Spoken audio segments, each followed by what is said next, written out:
سورۃ البقرہ کی تفسیر ہم پڑھ رہے تھے۔ سورۃ البقرہ کے اس رکوع کے اندر اللہ عز و جل آدم علیہ السلام کا قصہ بیان کر رہا ہے۔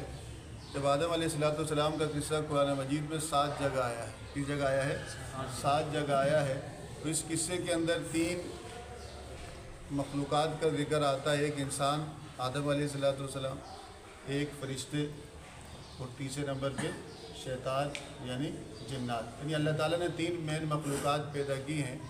ایک تو انسان ہے جس کو اللہ تعالیٰ نے مٹی سے پیدا کیا ہے، اور دوسرا جن ہے جس کو اللہ تعالیٰ نے، شیطان ہے جس کو اللہ تعالیٰ نے نار یعنی آگ سے پیدا کیا ہے، اور تیسرے فرشتے ہیں، ملائکہ ہیں جن کو اللہ عز و جل نے نور سے پیدا کیا ہے۔ کس سے پیدا کیا ہے؟ نور سے۔ اور آدم علیہ السلام کی جب پیدائش ہوئی تو رب کریم اس واقعے کی طرف یہاں اشارہ کیا جا رہا ہے کہ وَإِذْ قَالَ رَبُّكَ لِلْمَلَائِكَةِ جب آپ کے رب نے فرشتوں سے کہا کہ انی جاعل فی الارض خلیفہ، کہ زمین پر میں اپنا ایک خلیفہ بنانے والا ہوں۔ خلیفہ کا مطلب ہوتا ہے نائب۔ نائب کب بنتا ہے؟ علامہ اصفہانی مفردات میں لکھتے ہیں خلیفہ 3 وجہ سے بنایا جاتا ہے، یا تو جو بندہ جس کا خلیفہ بنا اس کا انتقال ہو گیا ہو، یا وہ بندہ موجود نہ ہو، اپنی عدم موجودگی میں کسی کو اپنا نائب بنا لے اور اپنی ذمہ داریاں سونپ دے۔ اور تیسرے نمبر پہ خلیفہ بنایا جاتا ہے کسی کو عزت اور احترام دینے کے لیے، عزت اور احترام دینے کے لیے۔ چونکہ انسان اللہ تعالیٰ کا خلیفہ ہے تو اللہ تعالیٰ وہ جو پہلی 2 وجہ تو نہیں پائی جاتی کہ کسی کے انتقال کے بعد یا کسی کے موجود نہ ہوتے وقت کسی کی غیابت میں کسی کا خلیفہ بنایا جائے۔ تو یہاں پر جو خلیفہ کا لفظ استعمال ہوا ہے وہ تیسری وجہ سے خلیفہ بنایا گیا ہے۔ وہ کیا ہے کہ اللہ تعالیٰ بنی آدم کو یعنی آدم کی اولاد کو یعنی انسان کو اللہ تعالیٰ عزت اور احترام سے نوازا ہے، جس کی وجہ سے اللہ تعالیٰ نے اس کو یہ منصب عطا کیا ہے، کس کا؟ خلافت کا۔ اور خلافت کا منصب کیا ہے؟ یہ ایک ذمہ داری ہے کہ اللہ تعالیٰ کا جو پیغام ہے، رب کا جو دین ہے، رب کے ساتھ تعلق کا جو طریقہ ہے، آدم علیہ السلام یعنی جو انبیاء کا سلسلہ آیا وہ انسانوں میں آیا، ان کے ذریعے لوگ کیا ہوں؟ اللہ تعالیٰ سے کیا ہوں؟ جڑیں، ان سے کیا ہوں؟ جڑے۔ تو انسان کو جو خلیفہ آدم علیہ السلام کو جو خلیفہ بنایا گیا تو اصلاً وہ کیا تھا؟ عزت اور احترام دینے کے لیے اور ساتھ ذمہ داری دینے کے لیے۔ کیا دینے کے لیے؟ ذمہ داری دینے کے لیے۔ تو آدم علیہ السلام کو خلیفہ کہتے ہیں کہ فرشتوں نے کہا أَتَجْعَلُ فِيهَا مَن يُفْسِدُ فِيهَا وَيَسْفِكُ الدِّمَاءَ، کہ رب کریم آپ کیا ایسے بندے کو خلیفہ بنا رہے ہیں جو زمین پر فساد پھیلائیں گے اور خون بہائیں گے؟ اور اپنے بارے میں انہیں کہا کہ نحن نسبح بحمدک ونقدس لک، ہم تو آپ کی تسبیح بیان کرتے ہیں، آپ کی پاکی بیان کرتے ہیں۔ تو قال، رب نے فرمایا انی اعلم ما لا تعلمون، فرشتوں کو کہا کہ میں وہ جانتا ہوں جو تم جانتے نہیں ہو۔ تو فرشتے جو ہیں نوری مخلوق ہیں، ان میں نفس نہیں ہے، ان میں نفس نہیں، ان کو اللہ تعالیٰ نے سراپا خیر بنایا ہے، جو اللہ کا حکم ہے اسی پہ عمل کرتے ہیں۔ لا یعصون کا لفظ قرآن میں آیا ہے کہ اللہ کی نافرمانی وہ نہیں کر سکتے۔ یفعلون ما یؤمرون، جیسا اللہ نے حکم دے دیا ویسا ہی کرتے ہیں۔ دوسرے انہوں نے اپنے حساب سے بات کی کہ اللہ تعالیٰ ہم ہر وقت تسبیح و تمہید کرتے ہیں، ذکر و اذکار کرتے ہیں، ہم زیادہ حقدار ہیں۔ آدم علیہ السلام، آدم کی اولاد، آدم کو آپ بنا رہے ہیں، اس کو اختیار دیں گے خیر و شر کا تو شر غالب آ جائے گا، نفس غالب آ جائے گا، جس کی وجہ سے یہ فساد پھیلائیں گے۔ تو کہتے ہیں کہ اللہ تعالیٰ نے آدم علیہ السلام کو جو منصب دیا تو 2 مکلف مخلوق ہے، دوسرے جن ہیں اور انسان ہے۔ اللہ قرآن مجید میں ارشاد فرماتا ہے وَمَا خَلَقْتُ الْجِنَّ وَالْإِنسَ إِلَّا لِيَعْبُدُونِ، انسان اور جنات کو ہم نے اسی لیے پیدا کیا ہے کہ وہ میری عبادت کریں، اختیار کے ساتھ۔ کس کے ساتھ؟ اختیار کے ساتھ۔ ورنہ ساری مخلوق، کائنات کی جتنی مخلوق ہے انسان اور جنات کے علاوہ، وہ اللہ تعالیٰ کی کیا کر رہی ہے؟ عبادت کر رہی ہے، رب کی تسبیح بیان کر رہی ہے، لیکن وہ کیا ہے؟ ان کا مزاج ہی اللہ تعالیٰ نے ایسا بنایا ہے، ان کے اندر کوئی اختیار نہیں، ان کے پاس اختیار نہیں ہے۔ اللہ تعالیٰ نے ان کو بنایا ہی ایسا، ان کا میکانزم ہی ایسا ہے کہ ہر وقت وہ تسبیح کرتی ہے، نافرمانی کا عنصر ان میں پایا نہیں جاتا۔ اختیار، چوائس کس کو دیا؟ ارادے کا، انتخاب کا، انٹینشن کا جو اختیار دیا ہے وہ انسان اور جنات کو دیا ہے۔ کس کو دیا ہے؟ انسان اور جنات۔ ان دونوں کا ہی اصل میں کیا ہے؟ امتحان ہے، ان دونوں کا ہی امتحان ہے، وہ اختیار کیا تھا کہ خیر اور شر دونوں ان کے اندر ڈال دیا، پر خیر کے راستے بھی واضح کر دیے، شر کے راستے بھی واضح کر دیے، انبیاء وحی کے سلسلے کے ذریعے واضح کر دیے۔ تو اب یہ اپنے اختیار اور چوائس سے کسی دو میں سے ایک کا کیا کریں گے؟ انتخاب کریں گے۔ جس کا انتخاب کریں گے ویسا ان کو کیا دیا جائے گا؟ بدلہ دیا جائے گا۔ تو اللہ تعالیٰ فرماتے ہیں وَعَلَّمَ آدَمَ الْأَسْمَاءَ كُلَّهَا، فرشتوں کو نے بات کی، اللہ فرماتا ہے کہ آدم کو ہم نے ساری چیزوں کے نام سکھا دیے، سارے چیزوں کے نام آدم علیہ السلام کو سکھا دیے۔ انسان جس کسی چیز کو بھی جانتا ہے تو اس کا کوئی نہ کوئی پہچان کے لیے نام رکھتا ہے، ایک مزاج ہے، اور قیامت تک کے لیے آدم علیہ السلام کی جو اولاد ہیں، انسان ہیں، وہ جتنے علوم کو بھی جانیں گے، جتنی چیزوں کا بھی نام رکھیں گے، اللہ تعالیٰ نے وہ سارے کے سارے آدم علیہ السلام کو کیا کر دیے تھے؟ سکھا دیے گئے تھے۔ علم کی دو قسمیں ہیں، ایک وہ جو ایکوائرڈ نالج کہلاتا ہے، اکتسابی علم کہلاتا ہے، انسان اپنی حواس اور اپنی عقل کو استعمال کر کر، 5 سینسز اور ریزن کو استعمال کر کے ایک چیز کو جانتا ہے، دیکھ کر، سن کر، طریقہ ہے، یا اپنے حواس کے ذریعے یا اپنی عقل کے ذریعے، ان دونوں کے استعمال کے ذریعے ایک علم حاصل کرتا ہے، وہ اکتسابی علم کہلاتا ہے۔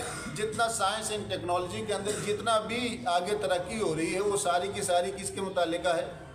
مادی ترقی ہے، اور اس کا تعلق انسانی عقل اور کس کے ساتھ ہے؟ حواس کے ساتھ ہے۔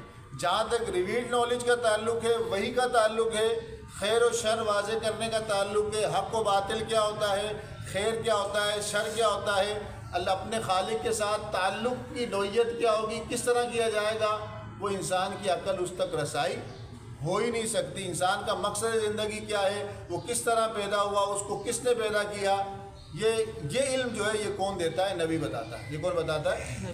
یہ کون بتاتا ہے؟ نبی بتاتے ہیں۔ انبیاء کا جو سلسلہ آیا، وہ انبیاء جو آئے وہ یہی علم بتانے کے لیے آئے۔ تو اللہ فرماتا ہے کہ آدم علیہ السلام کو سارے علوم سکھا دیے۔ ثم عرضهم على الملائکہ، پھر وہ چیزیں ملائکہ کی طرف پیش کی گئی کہ تم ان کا نام بتاؤ جو یہ چیزیں ہیں۔ تو کہتے ہیں کہ فرشتوں نے آگے سے جواب دیا کہ سبحانک لا علم لنا الا ما علمتنا، رب کریم تیری ذات پاک ہے، تو ہر عیب سے پاک ہے، ہمیں اتنا ہی پتہ ہے جتنا تو نے ہمیں بتایا ہے۔ آدم علیہ السلام کو سب بتا دیا، علوم عطا فرمائے۔ فرشتوں کو منتخب خاص جو ان کے متعلقہ علوم تھے ان کو وہ پتہ تھے۔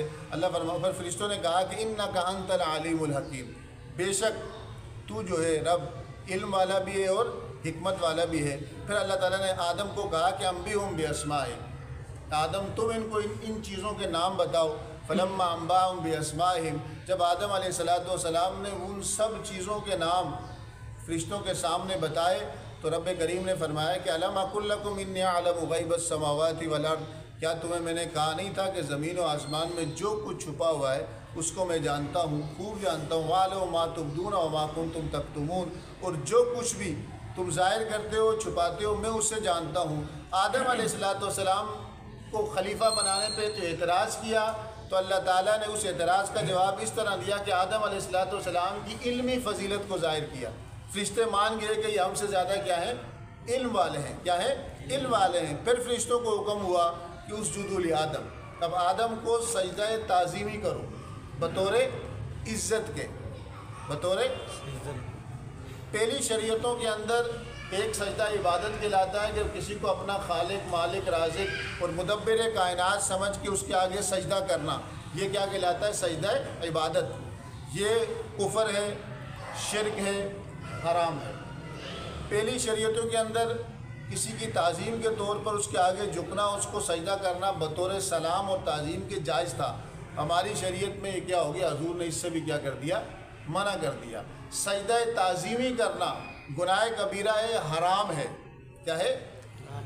ذہن میں رکھیے گا، سجدہ تعظیمی کرنا گناہ کبیرہ ہے، حرام ہے، کفر اور شرک نہیں کہہ رہا میں، کفر اور شرک نہیں ہے، ہماری شریعت میں منع ہے۔ اگر کفر شرک ہوتا تو پھر یوسف علیہ السلام کے بھائیوں کو کیوں کہا جاتا کہ اب یوسف علیہ السلام کو سجدہ کرو؟ پچھلی شریعت میں جائز تھا۔ سجدہ عبادت جو ہے ہماری شریعت میں دونوں ناجائز ہیں، لیکن سجدہ عبادت بطور الہ سمجھ کے کسی کے آگے جھکنا یہ حرام بھی ہے، ناجائز بھی ہے، کفر بھی ہے اور شرک بھی ہے۔ لیکن سجدہ تعظیمی ہماری شریعت میں حرام ہے، گناہ کبیرہ ہے، لیکن وہ کفر اور شرک نہیں ہوگا، اس کی اجازت نہیں ہے، اس کی اجازت نہیں ہے۔ تو آدم علیہ السلام کو سجدے کا حکم دیا۔ سجدے کا حکم کیوں دیا؟ وجہ فضیلت ظاہر کی ایک اور جگہ اللہ تعالیٰ قرآن مجید میں ارشاد فرماتا ہے کہ جب آدم علیہ السلام کو پیدا کر دیا، تخلیق کر دی، فنفخت فیہ من روحی، پھر اللہ فرماتا ہے جب میں اسے بنا لوں، اذا سویتہ فنفخت فیہ من روحی، اس مٹی کے پتلے کے اندر جب میں اپنی روح ڈال دوں، اپنی روح سے مراد خاص روح سے مراد جس کو عزت دی ہوئی، کیا دی ہوئی؟ یہ روح کا مطلب نہیں کہ اللہ تعالیٰ کا نعوذ باللہ من ذالک کوئی ٹکڑا نکل کے آدم علیہ السلام میں آگے، نعوذ باللہ من ذالک، اللہ تعالیٰ ان چیزوں سے پاک ہے۔ جب اللہ فرماتا ہے میری روح، تو مطلب وہ روح جس کو اللہ نے تخلیق کیا ہو لیکن اس کو خاص عزت دی ہو، کیا دی ہو؟ تو کہا جب میں اس میں اپنی روح ڈال دوں، فقعوا لہ ساجدین، فرشتوں کو کہا جا رہا ہے کہ پھر تم نے کیا کرنا ہے؟ اس کو سجدہ کرنا ہے۔ کہتے ہیں فسجدوا الا ابلیس، سارے فرشتوں نے سجدہ کیا سوائے ابلیس کے۔ ابلیس جس کو ہم شیطان کے نام سے بھی جانتے ہیں، اصل نام اس کا عزازیل تھا۔ کیا تھا؟ عزازیل تھا، لیکن قرآن مجید میں یا تو اس کے لیے شیطان لفظ آئے گا یا ابلیس آئے گا۔ یہ اس کے صفاتی نام ہے جس کے اندر اس کی حالت بیان کی جا رہی ہے۔ شیطان یشتن، شیطان کا مطلب ہوتا ہے دور ہونا۔ کیا مطلب ہوتا ہے؟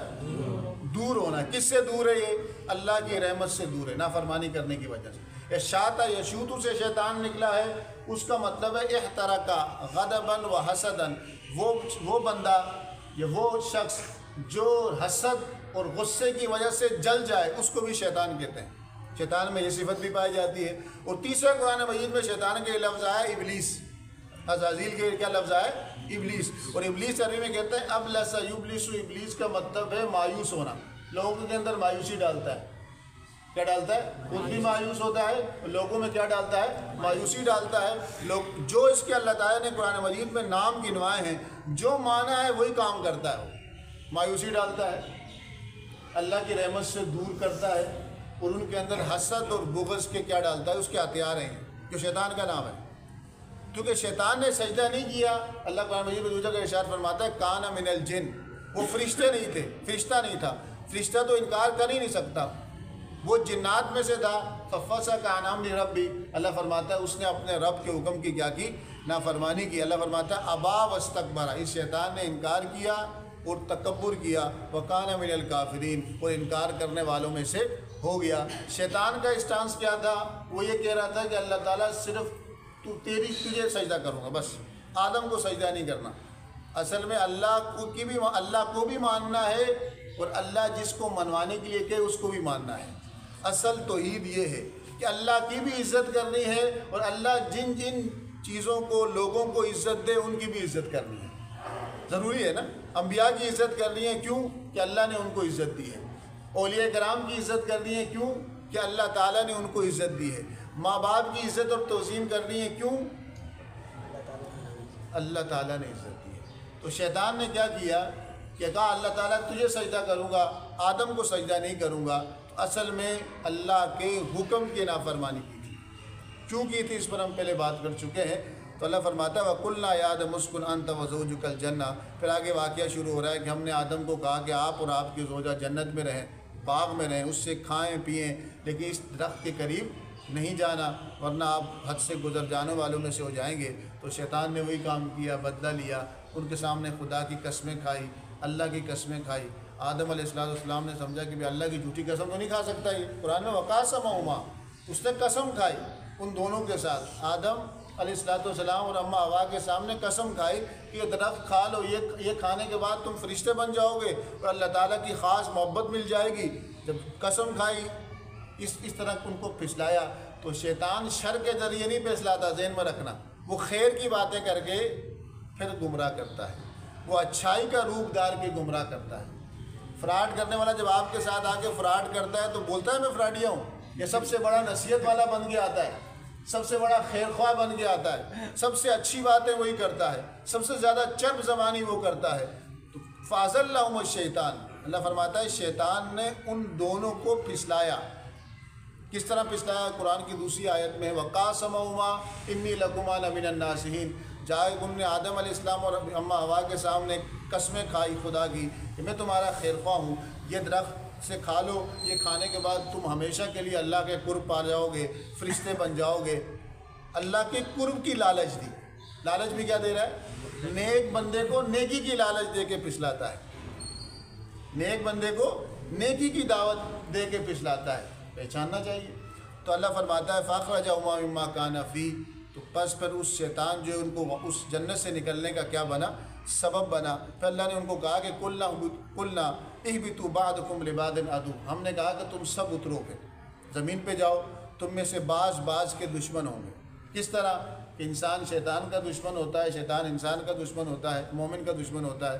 پھر مرد اور عورت ہیں، مرد مردوں کے، عورتیں مردوں کی، یہ دشمنیاں آپس میں چلتی رہتی ہیں اگر اصلاح نہ کی جائے، اگر اصلاح نہ کی جائے، اگر شریعت کے مطابق زندگی نہ گزاری جائے۔ پہلا فرماتا ہے وَلَكُمْ فِي الْأَرْضِ مُسْتَقَرٌّ، تم جا رہے ہو زمین پہ، اتار دیا تمہارے لیے زمین پہ رہنے کی جگہ ہے، وَمَتَاعٌ، اور نفع کی چیزیں، کھانے پینے کی چیزیں، الہین، ہمیشہ کے لیے نہیں، خاص مقررہ وقت تک، خاص مقررہ وقت تک۔ پھر آدم علیہ السلام اس دنیا میں آئے، آپ اپنی خطا پر روتے رہے، استغفار کرتے رہے، تو اللہ تعالیٰ قرآن مجید میں ارشاد فرماتا ہے فَنَسِيَ وَلَمْ نَجِدْ لَهُ عَزْمًا، آدم جو تھا، آدم علیہ السلام بھول گئے تھے، جان بوجھ کے خطا نہیں ہوئی، بھول گئے تھے، کوئی پکا ارادہ ان کا نہیں تھا۔ اس سے پھر کردار پتہ چلتے ہیں، شیطانی کردار اور آدم نبی کا کردار۔ آدم علیہ السلام سے جو خطا ہوئی تو آپ توبہ استغفار کر رہے ہیں، عاجزی، انکساری، رونا، اپنی غلطی سے اللہ تعالیٰ کی معافی مانگنا۔ اللہ فرما بھی رہا ہے کہ آدم بھول گئے، ان کو میرے نام پر بھلوایا گیا، ان سے خطا ہوئی، سب کچھ ہوا، لیکن آدم علیہ السلام دعا مانگ رہے ہیں، رو رہے ہیں، عاجزی انکساری کا اظہار کر رہے ہیں۔ اور دوسری طرف شیطان، اس سے بھی غلطی ہوئی ہے، وہ کیا کر رہا ہے؟ تکبر، غرور، میں اس سے بہتر ہوں، حسد کی آگ میں جل رہا ہے۔ کبھی کہہ رہا انا خیر منہ خلقتنی من نار و خلقتہ من طین، میں آگ کا اور یہ مٹی کے بنے، میں ان سے بہتر ہوں۔ شیطان نے کیا کیا؟ شیطان جس سے غلطی ہوئی تو اس نے کیا کیا؟ تکبر کیا، غرور کیا، غلطی نہیں مانی، اپنی اصلاح نہیں کی۔ اور دوسری طرف آدم علیہ السلام عاجزی، انکساری، توبہ، استغفار، رب کے ہاں رونا، یہ دو مزاج پتہ چلے۔ جس کا مزاج آدم علیہ السلام والا ہوگا وہ صحیح راستے پر ہوگا، اور جس کا مزاج شیطان کی طرح ہوگا تو گمراہ ہو جائے۔ وہ کیا ہوگا؟ تو ہم اپنے آپ کو سیلف ججمنٹ کریں کہ ہمارا مزاج کون سا ہے۔ غلطی ہونے پر ہم سے غلطی ہو جائے تو آدم علیہ السلام کا مزاج اپناتے ہیں یا شیطان کا مزاج اپناتے ہیں؟ غلطی مان لیتے ہیں، اصلاح کرتے ہیں، یا غلطی پہ اڑ جاتے ہیں، یا غلطی کی تعویلیں نکالنے لگ جاتے ہیں، یہ لڑنے جھگڑنے لگ جاتے ہیں۔ اگر لڑنے جھگڑنے لگ جاتے ہیں، اصلاح نہیں کرتے، تو کس کے ساتھ ہیں؟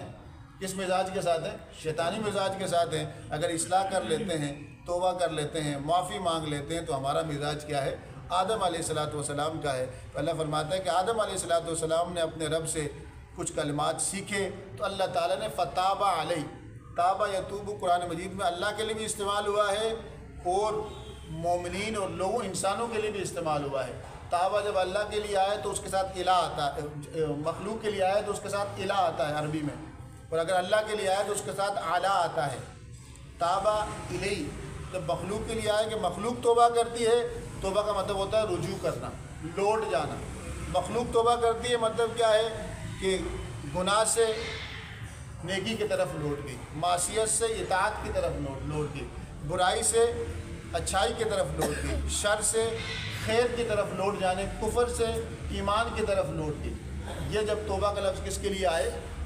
مخلوق کے لیے آئے۔ جب اللہ کے لیے آئے کہ فتاب علیہ، تو اللہ اس کا مطلب ہوتا ہے اللہ تعالیٰ اس بندے پر خصوصی توجہ کرتا ہے، اس کو معاف کرتا ہے، اس پر رحم کرتا ہے۔ فرماتے ہیں انہ هو التواب الرحیم، بے شک اللہ تعالیٰ توبہ قبول کرنے والا، توبہ کرنے والوں پر رحم کرنے والا اور رحیم ہے۔ اللہ فرماتا ہے قُلْنَا اهْبِطُوا مِنْهَا جَمِيعًا، ہم نے کہا تم سب اترو۔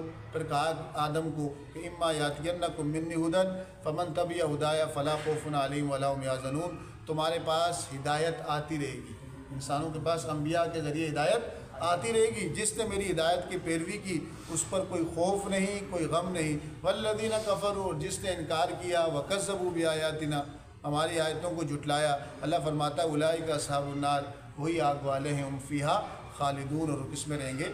ہمیشہ اس میں رہیں گے۔ تو ہمیں کیا اپنانا چاہیے؟ کون سا مزاج؟ آدم علیہ السلام۔ کون سا مزاج اپنانا چاہیے؟ ہم آدم کی اولاد ہیں۔ کس کی اولاد ہیں؟ آدم کی۔ ہمارے اندر عاجزی ہو، انکساری ہو، معاف کرنا ہو، درگزر کرنا ہو، رب کی بارگاہ میں رونا ہو، توبہ استغفار کرنا ہو، دعا کرنا ہو۔ وہ آدم علیہ السلام نے کون سے کلمات سیکھے تھے؟ قرآن میں آیا، ایک کلمات حدیث میں آئے۔ قرآن کلمات کیا؟ ربنا ظلمنا انفسنا وان لم تغفر لنا وترحمنا لنکونن من الخاسرین، کہ اللہ تعالیٰ میں نے اپنی جان پر ظلم کر لیا، اگر تو مجھ پر رحم نہیں کرے گا، تو مجھ پر مغفرت نہیں کرے گا، تو میں خسارے والوں میں سے ہو جاؤں۔ ایک یہ کلمات۔ دوسرے کلمات کیا تھے؟ کہ اللہم انی اسألک، کہ اللہ تعالیٰ میں تجھ سے سوال کرتا ہوں کہ ان تغفر لی بمحمد صلی اللہ علیہ وسلم، کہ اللہ تعالیٰ تو میری اس خطا کو معاف کر، کس کے صدقے؟ محمد صلی اللہ علیہ وسلم کے صدقے۔ حضور کے توسل سے دعا کی۔ کس سے دعا کی؟ حدیث میں آتا ہے حضور کے توسل سے دعا کی۔ تو اللہ تعالیٰ نے پوچھا کہ آدم تم نے کیسے جانا؟ کہا جب مجھ میں روح پھونکی گئی، میں نے عرش کے کنارے پر ہر جگہ ایک نام لکھا ہوا دیکھا تیرے نام کے ساتھ، وہ کیا تھا؟ لا الہ الا اللہ محمد الرسول اللہ۔ اور کہا کہ اگر یہ نام نہ ہوتا، میں سمجھ گیا کہ اللہ جس ذات کا نام اپنے ساتھ رکھ رہا ہے وہ اللہ تعالیٰ کو بڑی محبوب ہے۔ تو کہتے ہیں کہ رب کریم نے کہا کہ آدم تو نے سچ کہا، لولا محمد لما خلقتک، اگر محمد صلی اللہ علیہ وسلم کی تخلیق مقصود نہ ہوتی، اگر محمد کو پیدا کرنا مقصود نہ ہوتا، میں تجھے بھی تخلیق نہ کرتا، کیونکہ آپ صلی اللہ علیہ وسلم سید الانبیاء ہیں۔ کیا ہیں؟ علماء فرماتے ہیں انسانی جسم جو ہے، ان کے ابتدا آدم علیہ السلام سے، ابو اجسام کون ہے؟ آدم علیہ السلام ہیں۔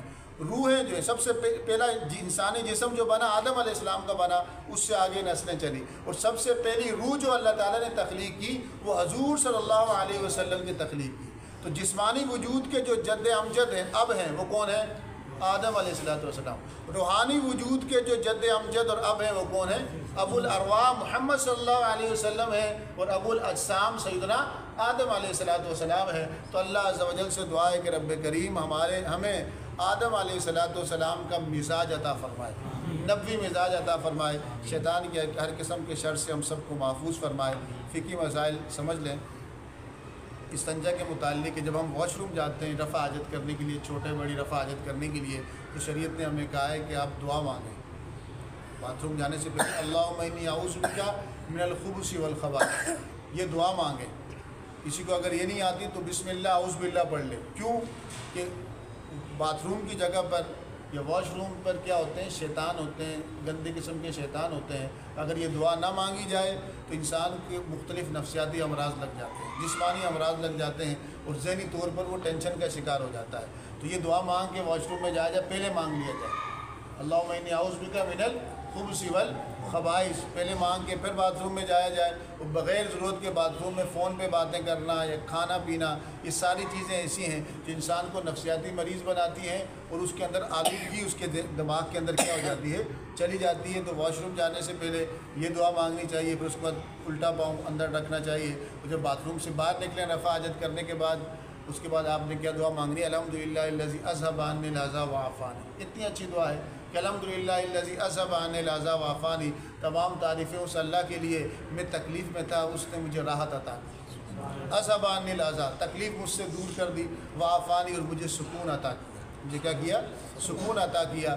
یہ اس دعا کا معمول بنا ہے، یہ سنت بھی ہے اور حضور کا حکم بھی ہے کہ واش روم جانے سے پہلے دعا، اور واش روم نکلنے کے بعد حمد کی دعا۔ اس کا فائدہ یہ ہوگا کہ وہ امراض جو معدے کے متعلق ہیں یا اس کے متعلق ہے، ڈائجسٹو سسٹم کے متعلق ہے، باتھ روم جس ڈائجسٹو سسٹم کے متعلق کون سے امراض ہوتے ہیں، یا آنتوں کے مسائل ہو گئے یا قبض کے مسائل ہو گئے، اس کے متعلق ہے جتنے بھی مسائل ہیں، اگر آپ یہ دعا پڑھ لیں گے اللہم انی اعوذ بک من الخبث والخبائث، اور نکلتے وقت الحمدللہ الذی اذھب عنی الاذی وعافانی، ان دعا کی برکت سے اللہ تعالیٰ ان امراض سے محفوظ رکھے گا، جسمانی جو امراض ہیں اس سے محفوظ رکھے گا۔ دوسری فقہی مسئلہ سمجھ لیں مسافر کی نماز۔ اللہ تعالیٰ قرآن مجید میں ارشاد فرماتا ہے وَإِذَا ضَرَبْتُمْ فِي الْأَرْضِ فَلَيْسَ عَلَيْكُمْ جُنَاحٌ أَن تُقْصِرُوا مِنَ الصَّلَاةِ، کہ جب تم زمین پر سفر کرو تو اس وقت نماز قصر کرنا، تمہیں نماز میں اگر قصر کر لو تو تم پر کوئی گناہ نہیں ہے۔ تو قصر نماز کیا ہوتی ہے؟ وہ نمازیں جو 4 رکعتیں فرض رکعتیں ہیں، وہ 2 فرض ہو جاتی ہیں، جیسے ظہر کی، عصر کی، عشاء کی 4 کے بجائے مسافر پر 2 فرض ہوتی ہیں۔ وہ کون سا مسافر؟ یہ نہیں کہ یہاں سے اسٹاف جا رہے ہیں تو مسافر ہو، نہیں۔ سفر کی مدت کیا ہے؟ 3 دن اور 3 رات کا سفر، جس کو آپ میل اور کلومیٹر میں اس طرح کرتے ہیں کہ 57 میل یا 92 کلومیٹر آپ جہاں جا رہے ہیں وہ کتنا دور ہو؟ 92 کلومیٹر یا اس سے زیادہ دور و میل کے حساب سے 57 میل یا اس سے زیادہ اگر آپ سفر میں جا رہے ہیں، اتنا دور آپ کی منزل ہے، حیدرآباد، سکھر، پنڈی، تو آپ جیسے ہی کراچی کی حدود سے باہر نکلیں گے، ٹول پلازا سے جیسے ہی باہر نکلیں گے، اب جیسی نماز کا وقت آئے گا تو آپ قصر پڑھ سکتے ہیں۔ کیا پڑھ سکتے ہیں؟ اگر کسی عذر کی وجہ سے سنتے نہیں پڑھ سکے تو گناہ نہیں ہوگا، اگر ٹائم ہے تو سنتے پڑھ سکتے ہیں۔ لیکن مسافر پر عصر، ظہر اور عشاء کی 4 رکعتوں کے بجائے کتنی رکعتیں فرض ہوتی ہیں؟ 2۔ اس پر 2 رکعتیں پڑھنا واجب ہے، اس پر 2 کو 4 کا ثواب اللہ عطا کر رہا ہے۔ سیدنا عمر فاروق رضی اللہ تعالیٰ عنہ سے ایک شخص نے سوال کیا کہ یہ جو آپ کو قصر نماز کا جو حکم نازل ہوا تھا، یہ تو کفار کے خوف کی وجہ سے ہوا تھا، جنگ کا موقع تھا، تو ابھی تو حالت امن میں بھی ہم ایسا پڑھ سکتے ہیں۔ تو سیدنا عمر فاروق رضی اللہ تعالیٰ عنہ نے فرمایا کہ میں نے حضور صلی اللہ علیہ وسلم سے سوال کیا تھا، تو آپ صلی اللہ علیہ وسلم نے ارشاد فرمایا کہ یہ اللہ تعالیٰ نے تم پر صدقہ کیا ہے، کرم کیا ہے، اس کرم کو قبول کرو۔